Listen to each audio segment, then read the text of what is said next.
Breaking news చూస్తున్నాం. రాజ్కోట్ వేదికగా Bharat England జట్ల మధ్య జరిగిన మూడో టెస్టులో టీమిండియా ఘన విజయం సాధించింది.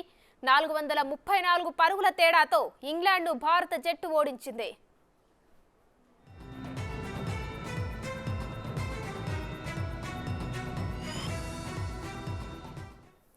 రాజ్కోట్ వేదికగా భారత్ ఇంగ్లాండ్ జట్ల మధ్య జరిగిన మూడో టెస్టులో టీమిండియా ఘన విజయం సాధించింది. దీనికి సంబంధించిన ఫుల్ డీటెయిల్స్ మా ప్రతినిధి రానా ఫోన్ లైన్ లో అందిస్తారు. రానా, చెప్పండి, రాజ్కోట్ వేదికగా జరిగిన ఈ మ్యాచ్ లో భారత్ ఘన విజయం సాధించింది. దీనిపై అప్డేట్స్ ఏంటి?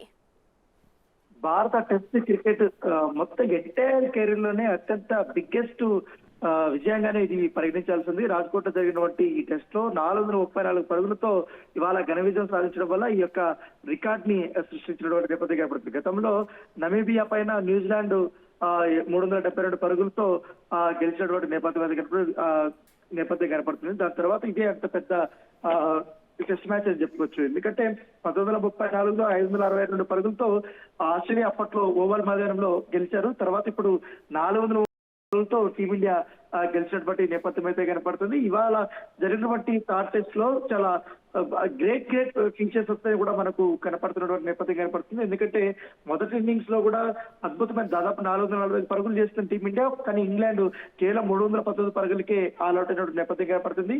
సెకండ్ ఇన్నింగ్స్ లో కూడా అదే ఉత్సాహంతో దాదాపు 430 పరుగులు కేవలం 4 వికెట్లు మాత్రమే కోల్పోయి భారీ లక్ష్యాన్ని ఇంగ్లాండ్ ముందు వచ్చినప్పటికీ కేవలం 122 పరుగులకే వారు చాప చుట్టేసినటువంటి నేపథ్యం అయితే కనపడుతుంది. ఎందుకంటే గత 2 టెస్టులు అద్భుతంగా జాక్ కురిలే కానీ బెన్ టెకెట్ కానీ కేవలం 11 పరుగులు అలాగే 4 పరుగుల వద్ద మాత్రమే వారు వెనుదిరిగినటువంటి నేపథ్యం కనపడుతుంది. బెన్ స్టోక్స్ ఈ మ్యాచ్ లో ఆదుకుంటాడు అనుకుంటే బెన్ స్టోక్స్ కూడా కేవలం 15 పరుగుల వద్ద ఆల్అౌట్ అయినటువంటి నేపథ్యం కనపడుతుంది. తర్వాత టైలర్ అయినటువంటి బెన్ ఫోక్స్ వచ్చి వికెట్ కీపర్, అతను 16 పరుగులు చేసి కాసేపు టీమిండియా విజయాన్ని అడ్డుకోవడానికి ప్రయత్నించినప్పుడు కానీ అతను కూడా రవీంద్ర పెవిలియన్ బాధపడడంతో టీమిండియా గెలుపు చాలా సునాయాసమైనటువంటి నేపథ్యం కనపడుతుంది. లాస్ట్ లో టైలెండర్ గా ఉన్నటువంటి మార్క్ వుడ్ కానీ అలాగే టామ్ హార్ట్లే కానీ కాస్త హిట్టింగ్ చేయడానికి వారు ప్రయత్నించారు. కానీ 33 పరుగుల వద్ద రవీంద్ర జడేజా బౌలింగ్ లో యశస్వి జైస్వాల్ క్యాచ్ పట్టడంతో ఆ యొక్క ఇంగ్లాండ్ టీం విన్ అనేది ఇంగ్లాండ్ పతనం అనేది కోల్పోయినటువంటి నేపథ్యం కనపడుతుంది. ఇండియా విన్ అనేది కన్ఫర్మ్ అయినటువంటి నేపథ్యం అనేది కనపడుతుంది. సో ఈ విజయం అనేది ఒక చరిత్రలో లిఖించదగ్గ విజయంగానే భావిస్తున్నటువంటి నేపథ్యం దగ్గర కనబడి, ఎందుకంటే అనేక రికార్డులు కూడా ఈ మ్యాచ్ లో పెట్టినటువంటి పరిస్థితి కనపడుతుంది.